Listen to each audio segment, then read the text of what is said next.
1978 was a year of entrenched violence and political stagnation in Northern Ireland, as the Troubles showed little sign of easing. By this stage, the Provisional IRA's campaign against British forces was relentless, with bombings and shootings continuing across Belfast, Derry, and rural towns. Loyalist paramilitaries responded with sectarian attacks on Catholic civilians, ensuring that fear and mistrust remained constant in everyday life. The British Army maintained a heavy presence, often clashing with local communities, while security operations sought to disrupt paramilitary networks. Politically, 1978 was marked by frustration. Efforts to revive power sharing or constitutional reform stalled, as unionist and nationalist positions remained irreconcilable. Direct rule from London continued, with little progress toward reconciliation. The failure of earlier initiatives, such as the Sunningdale Agreement, left many disillusioned, and violence overshadowed any hope of compromise. The year also saw the continuation of prison-related tensions. The withdrawal of special category status for paramilitary prisoners in 1976 meant that by 1978, protests inside the Maze and other prisons were escalating, laying the groundwork for the hunger strikes that would dominate the early 1980s. By the end of 1978, Northern Ireland remained locked in conflict. Political deadlock above, paramilitary violence below, and ordinary citizens trapped in the middle.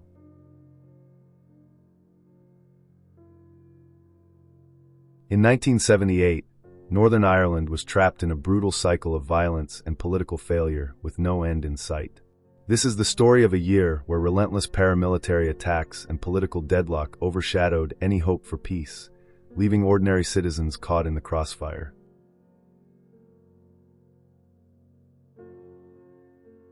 In the long, bloody history of the Troubles, some years are infamous for their horror, their political weight, or a flicker of hope that was snuffed out. But 1978 was different. It wasn't about watershed moments or dramatic turning points. It was the year of the grind, a brutal, 12-month war of attrition, where the gears of conflict seemed to lock into place, seemingly forever.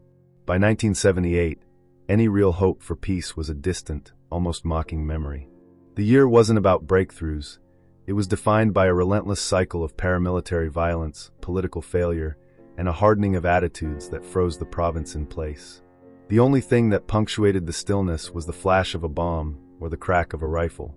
This is the story of a year where endless attacks and political paralysis buried any hope for peace, leaving ordinary people caught in the crossfire. A year that locked Northern Ireland in a cycle of violence with no visible end.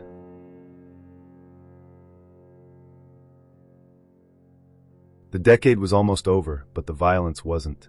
The Provisional Irish Republican Army, the PIRA, had reorganized, promising a long war. Loyalists, fearing betrayal and hungry for revenge, met violence with more violence. And stuck in the middle, the British government and its security forces were struggling to control a conflict that refused to be managed. For the people of Northern Ireland, 1978 was a year of holding your breath, of looking over your shoulder, a year where the abnormal had become sickeningly normal. It saw just over 80 lives lost, a litany of bombings that scarred towns and cities, and a descent into new depths of protest and polarization that would set the stage for even darker days.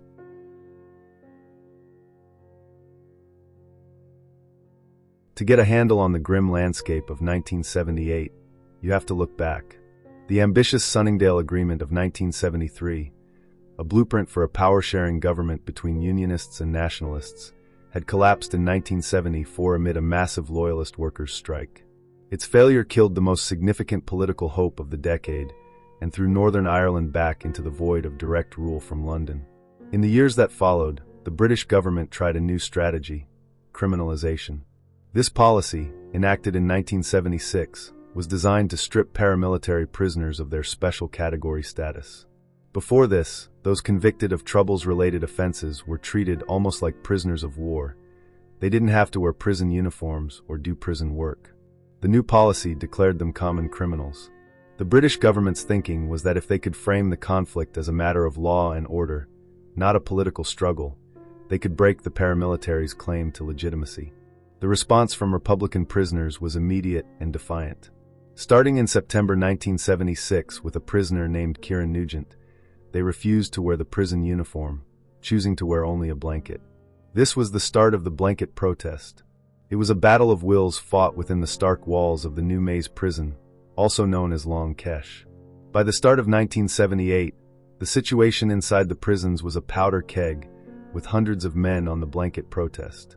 Outside the walls, the violence was relentless.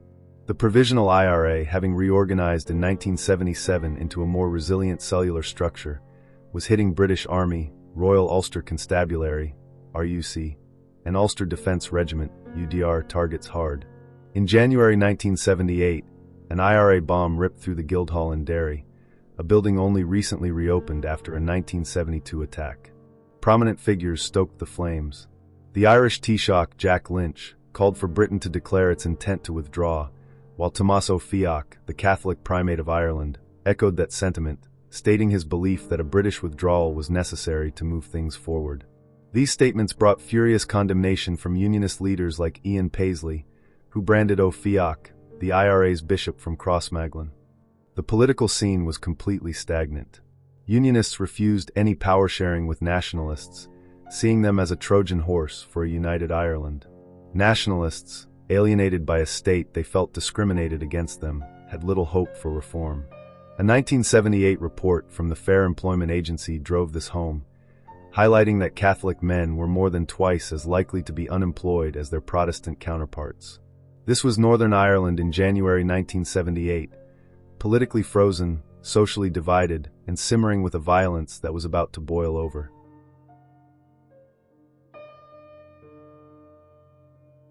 Friday, February 17, 1978.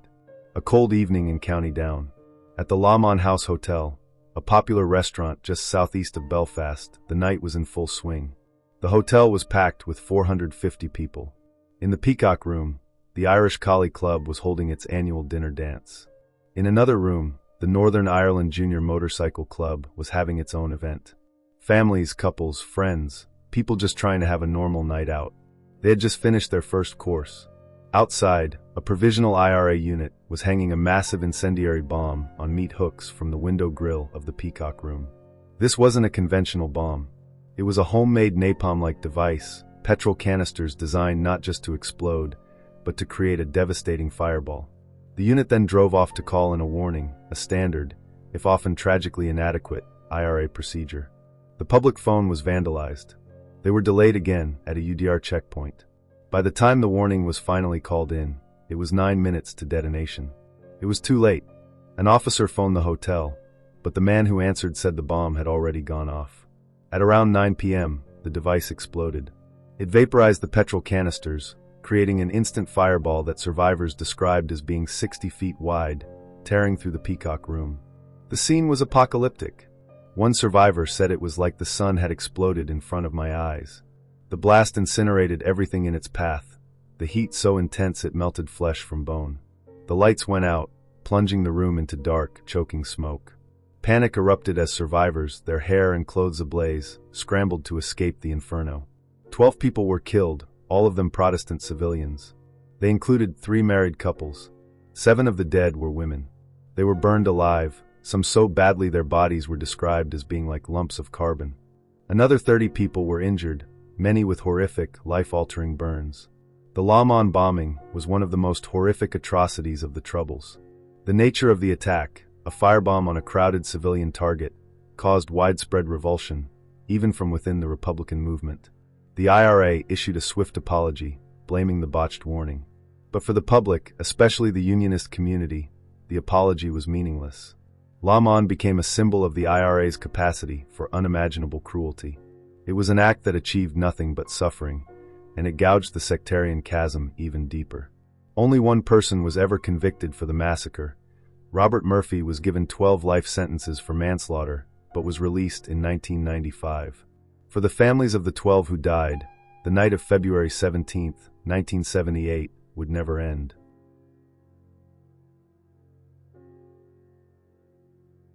As the embers of Lomond cooled, another front in the conflict was escalating, far from the public eye but with profound consequences. Inside the H-blocks of the Maze prison, the blanket protest was about to become something far more visceral. The conflict was a direct result of the criminalization policy. Republican prisoners saw themselves as political prisoners, soldiers in a war. By denying them special category status, the British government was trying to label them common criminals, a label they refused to accept. The blanket protest was their first stand. By 1978, over 300 prisoners were on it. Prison authorities, desperate to break the protest, retaliated. Prisoners reported escalating harassment and violence from prison officers during forced trips to the washrooms or to slop out their chamber pots. In March 1978, after a series of alleged assaults, the blanket men made a fateful decision. They began refusing to leave their cells at all. When their request for showers in their cells was denied, the protest entered a new, shocking phase. This was the start of the dirty protest. Prisoners stopped washing. They refused to slop out. With nowhere else to put their waste, they began smearing their own excrement on the walls of their cells. Urine was poured under the cell doors. The H-blocks became a living hell. The stench was overpowering. The conditions were subhuman.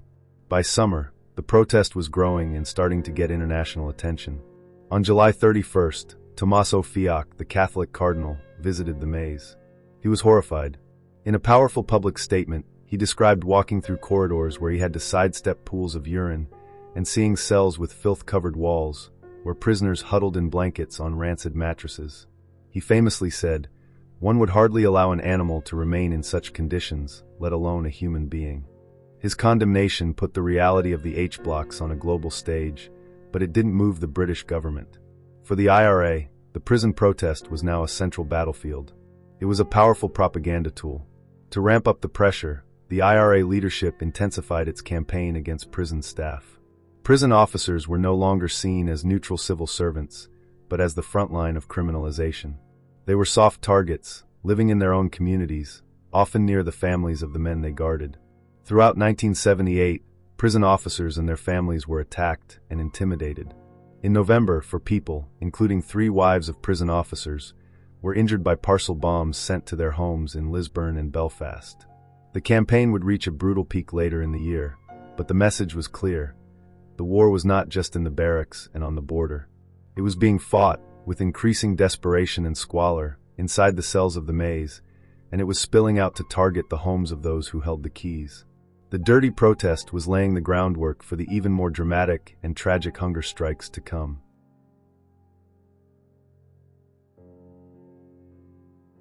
While La Mon and the dirty protest were dramatic focal points, the real story of 1978 is the relentless, grinding day-in day-out violence that permeated every corner of Northern Ireland. It was a year of attritional warfare, a brutal drumbeat of bombings and shootings that rarely made international news, but created a climate of constant fear. The Provisional IRA's campaign, aided by its new cell structure, was sustained and widespread. In March, the Irish National Liberation Army, INLA, a smaller but notoriously deadly Republican splinter group, saw one of its members and a Catholic civilian shot dead by loyalists in Portadown. In June, 3 IRA members and a Protestant civilian were killed by undercover British soldiers during an attempted bomb attack in Belfast. That same month, a Catholic priest was kidnapped by loyalists in retaliation for an RUC officer's abduction a day earlier. The summer brought no relief. The violence was just a backdrop to daily life. It was a bomb on a Belfast to Dublin train that killed 1 woman after an inadequate warning.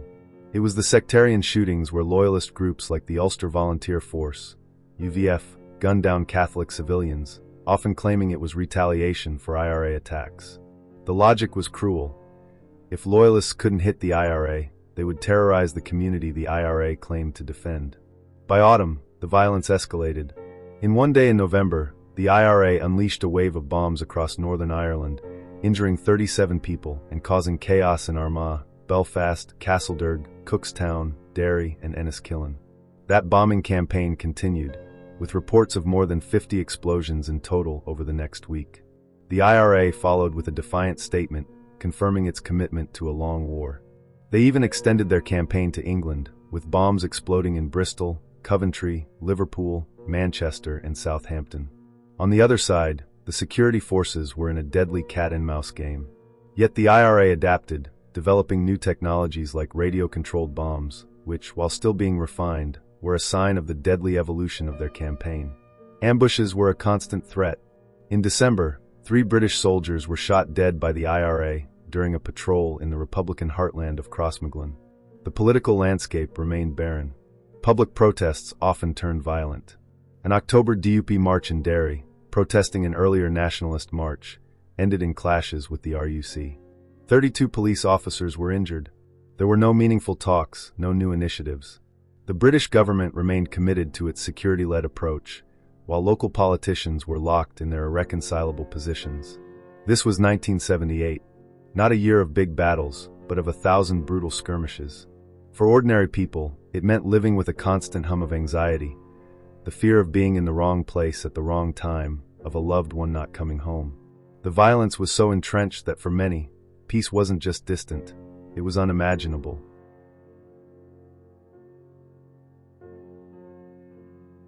As winter closed in, the IRA's campaign against prison staff reached its grim conclusion for the year. On the evening of Sunday, November 26, 1978, that strategy became shockingly personal. Albert Miles was the deputy governor at the Maze prison, the very epicenter of the dirty protest. That evening, he was at his home in North Belfast with his family. Suddenly, 2 IRA gunmen kicked in his front door. In front of his horrified family, they executed him. The murder of Albert Miles was a cold, calculated assassination. He wasn't killed in a riot or as collateral damage. He was killed in his own home. The message was unmistakable. No one connected to the prison system was safe. His son, Alan, who witnessed the murder, later recalled feeling a profound need to reject any thought of revenge. The aftermath became another tangled chapter of the Troubles.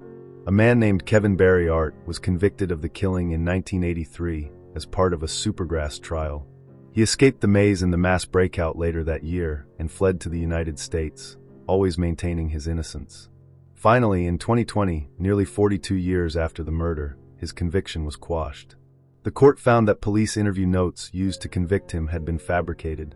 But in the cold November of 1978, that was all in the future.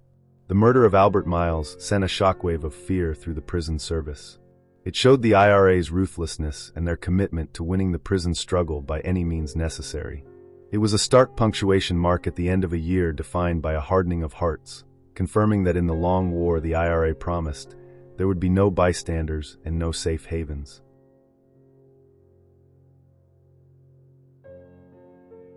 "1978 drew to a close not with hope, but with grim resignation. The final statistics tell part of the story. Just over 80 people killed, civilians, soldiers, police, and paramilitaries. Hundreds more were injured. But the numbers don't capture the feeling of the year. 1978 was the year the conflict became truly, deeply entrenched. It began with political deadlock, and it ended with political deadlock. It was the year the IRA demonstrated it could sustain its long war. It was the year of the unspeakable horror of La Mon, an atrocity burned into the province's collective memory. And it was the year the war in the prisons descended into the filth of the dirty protest, a desperate struggle that would lead directly to the epic confrontation of the 1981 hunger strikes. Publicly, at least, there were no grand peace processes in 1978, no summits or accords. There was only the brutal reality of a society tearing itself apart. The violence had become systemic, a self-perpetuating cycle of attack and retaliation. For many, hope had been extinguished, replaced by a grim determination to just survive. The year solidified the battle lines and pushed the two communities further apart than ever. It may not have been the bloodiest year of the Troubles, but it was perhaps one of the most bleak, a year where peace seemed not just distant, but utterly impossible.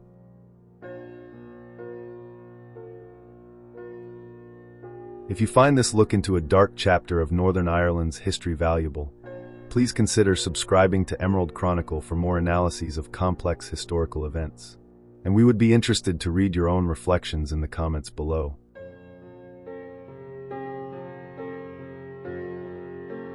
"1978 ended as it began, with the uneasy sense that Northern Ireland had been trapped in a conflict that was no longer simply political, nor even purely sectarian, but something far more entrenched, a war of endurance. The dramatic uprisings of earlier years had faded, the headline-grabbing riots had become rarer, but the violence, fear, and division had become a permanent part of daily life. It was a year that revealed just how deeply the Troubles had woven themselves into the social, political, and emotional fabric of the region. The British Army remained a constant presence, patrolling streets that felt more like fortresses than neighborhoods. Peace walls, checkpoints, and surveillance became ordinary backdrops to life, not exceptions. In towns and cities across the north, paramilitary groups maintained control over their communities, enforcing their own rules, meting out punishment attacks, and sustaining the ever-present threat of death. The war no longer relied on large-scale clashes. It had become embedded, invisible yet undeniable, a condition of existence rather than a series of incidents. 1978 was also a year that demonstrated the limits of political solutions. Efforts to reopen dialogue and restart negotiations produced little tangible change. Trust between communities and between civilians and the state remained fractured beyond repair. The pattern was clear: no ceasefire, no government initiative, no peace movement could fully escape the grip of violence and entrenched mistrust. Political processes continued, but they existed in parallel to a reality dominated by fear, retribution, and suspicion. For ordinary people, life was lived in quiet vigilance. Families remained wary of strangers, of sudden knocks on doors, of footsteps at night. Children grew up understanding the rhythms of curfews and the meaning of barbed wire fences.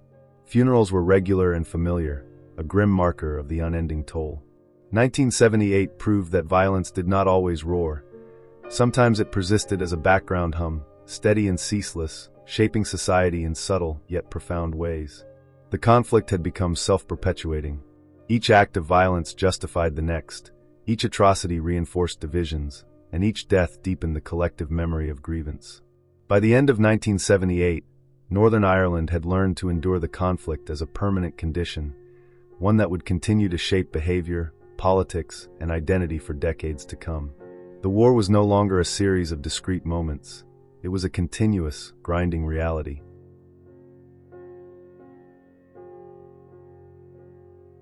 In the Troubles 1968 to 1998, we continue to trace the years, documenting how society adapted, how hope ebbed and flowed, and how a generation was raised in the shadow of conflict. In Part 12, we move into 1979, a year that would bring fresh political challenges, further entrenchment of paramilitary power, and the ongoing struggle to imagine a future beyond the conflict.